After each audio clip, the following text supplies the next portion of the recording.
সুপ্রিয় মৎস্য চাষী ভাই ও বন্ধুগণ, আসসালামু আলাইকুম। আশা করছি আল্লাহর রহমতে সকলেই ভালো আছেন। তো ভিউয়ার্স, বরাবরের মতো আপনাদের মাঝে হাইব্রিড মাগুর মাছের নতুন আরেকটি ভিডিও নিয়ে হাজির হলাম। আজকের ভিডিওতে আপনাদের মাঝে বলবো কীভাবে এই মাছগুলি অল্প দিনের ভিতরে চাষাবাদ করে বাজারজাত করার উপযোগী করে তুলতে হয় এবং এই মাছগুলিকে কী কী খাদ্য খাওয়াতে হয়, এই মাছগুলি কতদিন চাষ করে আপনি বাজারজাত করতে পারবেন। তো চলেন বিস্তারিত আলোচনা শুরু করা যাক। তো ভিউয়ার্স, আমার হাতে যে পোনাগুলি দেখছেন এটি চকলেট কালার অরিজিনাল উন্নত জাতের হাইব্রিড মাগুর মাছের পোনা। এই পোনাগুলি আপনি 3 থেকে 4 মাসে পুকুরে চাষ করেই বাজারজাত করতে পারবেন।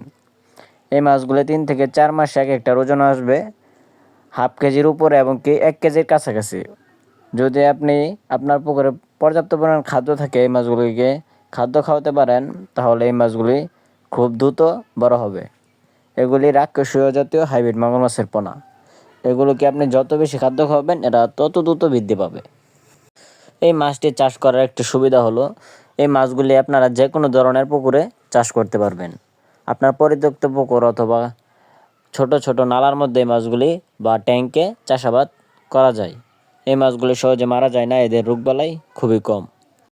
তো ভিউয়ার্স, আপনারা যারা হাইব্রিড মাগুর মাছের পোনা ক্রয় করতে চান, কোথা থেকে ক্রয় করবেন ভাবছেন, তারা অবশ্যই আমাদের স্ক্রিনে দেওয়া নাম্বারে যোগাযোগ করতে পারেন। আমরা সারা বাংলাদেশে এই মাছগুলি 64 জেলায় হোম ডেলিভারি করে থাকি। তো ভিউয়ার্স, আপনারা যারা হাইব্রিড মাগুর চাষে আগ্রহী আছেন তারা অবশ্যই এই মাছটি চাষ করতে পারেন। এটি একটি লাভজনক চাষ এবং লাভজনক উদ্যোগ।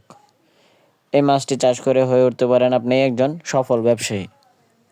তো ভিডিওটি ভালো লাগলে অবশ্যই চ্যানেলটি সাবস্ক্রাইব করে রাখবেন এরকম নিত্য নতুন ভিডিও পাওয়ার জন্য। তো আজকের ভিডিওটি এই পর্যন্তই।